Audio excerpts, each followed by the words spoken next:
Yes. So, hello students. Welcome to daily AIA PGT practice questions organized by Aapta Ayurveda classes.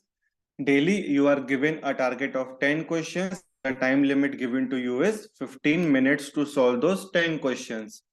Now, I will let you know how you can give the test. It's very simple. First, download the Aapta Ayurveda classes app from Google Play Store.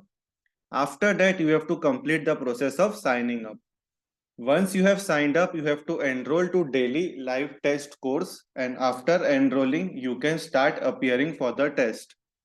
Once you are done with solving all the 10 questions, you can check the solutions or the right answers with us on our YouTube channel, that is Aapta Ayurveda classes. So now let us begin with today's set of 10 questions. The first question is सूची एक को सूची दो के साथ सुमेलित कर सही विकल्प का चयन कीजिए। शारीर क्रिया का ये क्वेश्चन है। सूची एक में देखिए सत्व काय दिया गया है। इसके अलावा सूची दो में उनके लक्षण दिए गए हैं। फर्स्ट इज महेंद्र काय। अब देखिए यहां पर जो लक्षण दिए गए हैं उसमें से महेंद्र काय का क्या लक्षण हो सकता है। पैंगल्य हरिकेशता बताया गया है, भृत्यानाम भरण बताया गया है, विहारशीलता बताया गया है और महाप्रसव शक्ति बताया गया है। ठीक है, तो अब देखिए यहां पर महेंद्र काय का लक्षण जो है वह है भृत्यानाम भरणम। भृत्यानाम भरण का मतलब क्या है, जो नौकर चाकर का पोषण करता है। ठीक है, तो वो महेंद्र काय या फिर महेंद्र सत्व का लक्षण है। तो यहाँ पर 2 लिख लीजिए ए के सामने। अब नेक्स्ट वारुण काय। वारुण काय का क्या हो सकता है, यहाँ पर वारुण काय का बताया गया है, वारुण वारुण काय का लक्षण है पैंगल्य हरिकेशता। सो यहाँ 1 के आगे बी लिख लीजिए। ठीक है, कौबेर काय का बताया गया है महाप्रसव शक्ति। महाप्रसव शक्ति यानी जो प्रजोत्पादन करने का समर्थ रहता है। ठीक है, तो यहाँ सी लिख दीजिए 4 के आगे। पैंगल्य हरिकेशता का मतलब क्या होता है, जिसकी आंखें पीत वर्ण की और जिसके बाल है वो कपिलता, बालों में कपिलता रहती है। सो दैट इज पैंगल्य हरिकेशता। एंड लास्ट गांधर्व काय। गांधर्व काय के बारे में एक ही बचता है, विहारशीलता। ठीक है, तो यहां हमारा करेक्ट सीक्वेंस क्या होगा, A2 B1 C4 and D3। Option C यहां पर करेक्ट रहेगा। रेफरेंस आपको मिलने वाला है सुश्रुत शारीर अध्याय में श्लोक नंबर 80 टू 85। ठीक है, यहां पर सुश्रुत में शारीर स्थान के शारीरिक प्रकृति एज वेल एज मानसिक में गए हैं। चरक में क्या कैसा है, चरक में डिफरेंस है। चरक में शारीरिक प्रकृति का वर्णन विमान स्थान में किया गया है, जबकि मानसिक प्रकृति जो है वो शारीर स्थान में वर्णन की गई है। ये डिफरेंस ध्यान में रखिएगा, क्वेश्चन आते हैं इसके ऊपर भी। ठीक है, तो यहाँ करेक्ट आंसर क्या है, option C A2 B1 C4 and D3। Next question number 2। नीचे 2 कथन दिए गए हैं। कथन 1, सुश्रुत अनुसार आर्तव स्त्रोतस का मूल स्थान गर्भाशय है। कथन 2, सुश्रुत अनुसार आर्तव स्त्रोतस के विद्ध होने पर वंध्यत्व, मैथुन असयुष्णत्व और आर्तव नाश यह लक्षण मिलते हैं। उपरोक्त कथनों के आलोक में सही विकल्प का चयन कीजिए। स्टेटमेंट वाला क्वेश्चन है ये, और एआईपीजीटी में अभी बहुत से ऐसे क्वेश्चंस हैं स्टेटमेंट और रीजन असर्शन के जो कि पूछे जाते हैं। तो यहाँ पर हम पहला स्टेटमेंट देखेंगे, क्या दिया है, सुश्रुत अनुसार आर्तव स्त्रोतस का मूल स्थान गर्भाशय है। बिल्कुल सही स्टेटमेंट है। श्लोक में क्लियर कट दिया गया है, आर्तव द्वे तयोर मूलम गर्भाशय आर्तव वाहिन्यश्च धमन्या। नोट कर लीजिए, ये इंपॉर्टेंट पॉइंट है। ठीक है, कथन 2 देखते हैं। आर्तव स्त्रोतस के विद्ध होने पर, जब उसको विद्ध या पंचर किया जाता है तो वंध्यत्वम, मैथुन असयुष्णत्वम और आर्तवनाश यह लक्षण मिलते हैं। ये भी स्टेटमेंट बिल्कुल सही है। ठीक है, दोनों ही स्टेटमेंट बिल्कुल सही बताए गए हैं। तो हमारा राइट आंसर क्या होगा, ऑप्शन ए राइट आंसर होगा हमारा। कथन 1 और कथन 2 दोनों सही हैं। ठीक है, ये पॉइंट जरूर नोट करके रखिए आप। आर्तव स्त्रोतस हम यूजुअली उतना डिटेल में पढ़ते नहीं है, बट यहाँ पढ़ना जरूरी है। ठीक है, option A is correct. Reference आपको मिलने वाला है सुश्रुत शारीर 9वां अध्याय, श्लोक नंबर 12। सुश्रुत शारीर 9वें अध्याय में सारे स्त्रोतस का वर्णन किया गया है, उनके मूल स्थान बताए गए हैं और विधि लक्षण बताया गया है, तो वो एक बार हमें जरूर पढ़ना है। नेक्स्ट क्वेश्चन नंबर 3, पश्चाद्रुज व्याधि का वर्णन कौन सी संहिता में मिलता है? इंपॉर्टेंट क्वेश्चन, आयुर्वेद इतिहास का ये क्वेश्चन है। ऑप्शन ए अष्टांग संग्रह, बी भाव प्रकाश, सी हारित एंड डी भैषज रत्नावली। अब ध्यान दीजिए, पहले तो इसका राइट आंसर जान लेते हैं। पश्चाद्रुज व्याधि एक्चुअली में जो है it is a type of बाल रोग।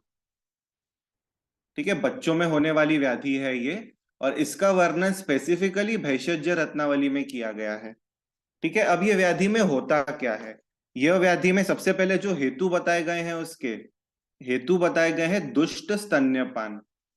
दुष्ट स्तन्यपान की वजह से यह व्याधि निर्माण होती है। पहला पॉइंट तो ये ध्यान में रखिए। ठीक है, सेकेंड इंपॉर्टेंट पॉइंट है इसका लक्षण क्या रहता है।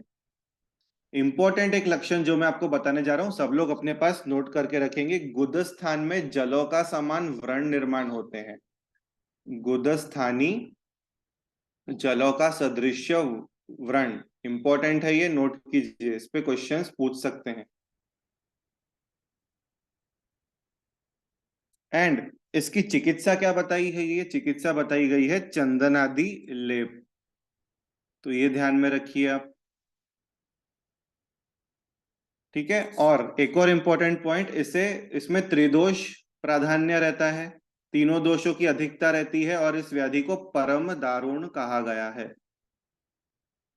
ठीक है, तो ये पश्चाद्रुज व्याधि के बारे में कुछ इंपॉर्टेंट पॉइंट्स थे जो मुझे आपको बताने थे। स्पेसिफिकली सिर्फ भैषज रत्नावली ने ये बताया है, ये ध्यान में रखो। इसका लक्षण बहुत इंपॉर्टेंट है, जलों का सदृश्य व्रण, इस पे क्वेश्चंस आ चुके हैं। ठीक है, तो ये ध्यान में रखना है। Last option D is correct. Sushruta के अनुसार कौन सा धातु चक्षुष्य है? रसशास्त्र का ये क्वेश्चन है। ऑप्शन ए स्वर्ण रजत, बी स्वर्ण ताम्र, डी सी स्वर्ण लोह और डी स्वर्ण कांस्य। तो यहां पर राइट आंसर क्या है? चक्षुष्य धातु कौन कौन से बताए गए हैं? ऑप्शन डी इज करेक्ट, स्वर्ण और कांस्य।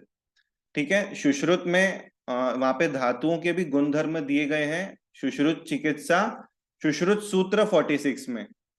ठीक है, यहाँ पर एक करेक्शन कर लीजिए, सुश्रुत सूत्र 46 में वहां पे धातुओं के वर्णन दिए गए हैं। श्लोक नंबर 326 टू 328 पूरा आपको डिटेल स्वर्ण रजत ताम्र लोह कांस्य सबका वर्णन किया गया है। तो वहां स्पेसिफिकली चक्षुष्य दो धातु को कहा गया है, स्वर्ण और कांस्य को। Last option D is correct.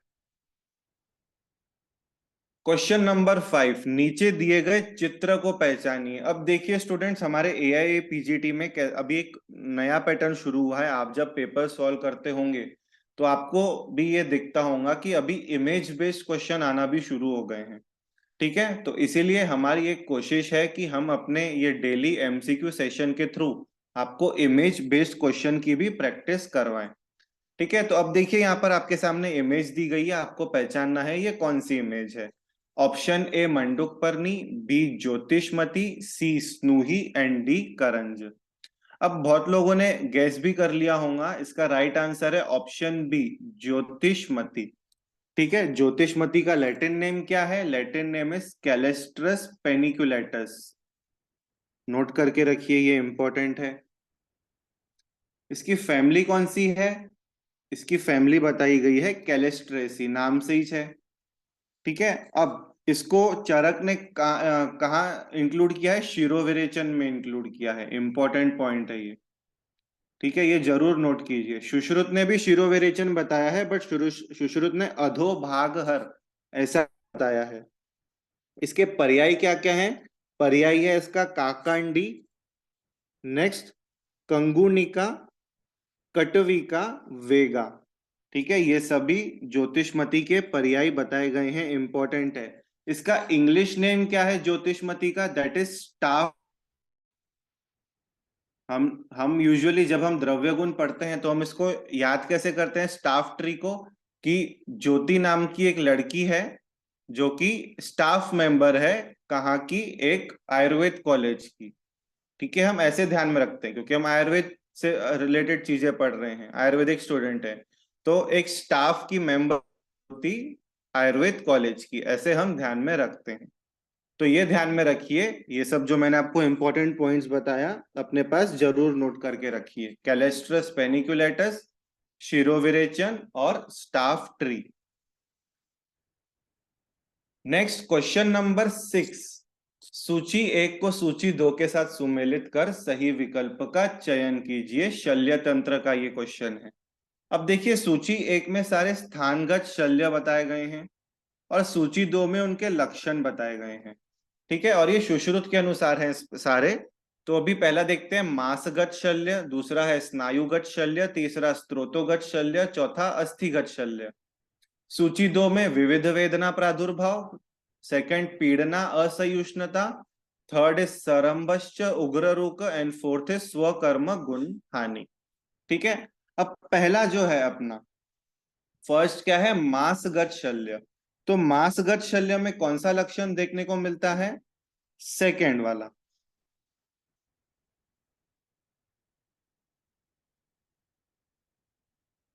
यहां पर ए लिख लीजिए, पीड़ना असहिष्णुता। स्नायुगत शल्य, स्नायुगत शल्य में कौन सा लक्षण हमें देखने को मिलता है, थर्ड, सरंबश्च उग्र रुग। तो ये ध्यान में रखिए। स्त्रोतोगत शल्य, स्त्रोतोगत शल्य में स्वकर्म गुण हानि, सी। ठीक है, एंड फॉर डी का क्या है, अस्थिगत शल्य, जो पहला ऑप्शन है, विविध वेदना प्रादुर्भाव। ठीक है, मांसगत शल्य पीड़ना असहिष्णुता, स्नायुगत शल्य सरंबश्च उग्र रोग, स्त्रोतोगत शल्य स्वकर्म गुण हानि एंड अस्थिगत शल्य विविध वेदना प्रादुर्भाव। तो हमारा सीक्वेंस क्या है, A2, B3, C4 and D1। Option A correct है यहाँ पर। रेफरेंस सुश्रुत सूत्र 26th चैप्टर 11वां और 12वां श्लोक। ठीक है, वहां से जाके सभी स्थानगत शल्यों के लक्षण जरूर पढ़ लीजिए, इंपॉर्टेंट है वो point. So your option A is correct. Next question number 7। दलहन के अनुसार पानी शुक्ति का अर्थ कितने बिंदु है, पंचकर्म का ये क्वेश्चन है। Option A 12, this is option B 24, C 44 and D 64। ठीक है, तो ये ध्यान में रखिए यहां पर कि पानी शुक्ति यानी कि 64 बिंदु बताया गया है। इंपॉर्टेंट है, ये नोट करके रखिए। नेक्स्ट, अगर वहां पर सिर्फ शुक्ति पूछा है तो कितना होगा, 32 बिंदु। ये ध्यान में रखिए आप। ठीक है, पानी शुक्ति 64 बिंदु और शुक्ति 32 बिंदु। रेफरेंस दिया है सुश्रुत चिकित्सा 40वां अध्याय 28वां श्लोक, दलहन टीका से लिया गया है ये। ठीक है, option D 64 is correct. Next question number 8। चरक अनुसार अर्दित की चिकित्सा में कौन से स्वेद का प्रयोग किया जाता है। ऑप्शन ए नाड़ी स्वेद, बी संकर स्वेद, सी प्रस्तर स्वेद एंड डी इज परिषेक स्वेद। अब मुझे बताइए, आपको ऐसे सिचुएशंस में क्या करना है, आपको श्लोक याद करना है। ठीक है, तो श्लोक अपना क्या है, श्लोक बताओ। अर्दिते नावनम मूर्धीन, अर्दिते नावनम मूर्धीन तैल तर्पणमेव च नाड़ी स्वेद उपनाहश्च आनुपपिशित हितम। ऐसा श्लोक याद करोगे ना तो बेटर रहेगा। ठीक है, वो ध्यान में रखो आप यहाँ पर। सो ऑप्शन ए यहाँ पर करेक्ट है। स्पेसिफिकली अर्दित की चिकित्सा में नाड़ी स्वेद का प्रयोग किया जाता है, ध्यान रखिए, ये स्टूडेंट्स इंपॉर्टेंट पॉइंट है। ठीक है, रेफरेंस चरक चिकित्सा 28वां अध्याय 99 श्लोक, ए नाड़ी स्वेद is correct. Question number 9। Absence of which of the following factor leads hemophilia C. ठीक है, अब ये क्लॉटिंग फैक्टर के बारे में कहा गया है, फैक्टर। ठीक है, option A 8th clotting factor, B 9th clotting factor, C 10th clotting factor and D 11th clotting factor. अब पहले तो मैं आपको राइट आंसर बता देता हूं। जो राइट आंसर है that option D 11th clotting factor. इस यहाँ पर 11th क्लॉटिंग फैक्टर की वजह से हीमोफीलिया सी होता है। अब ए और बी कैसे होता है? तो 9th क्लॉटिंग फैक्टर जो है it leads to haemophilia B and 8th clotting factor जो है it leads to haemophilia A. Very very important, सबको ध्यान में रखो ये। ठीक है, 8th से क्या होता है? हीमोफीलिया ए होता है, 9th से haemophilia B and 11th haemophilia C. Important है ये।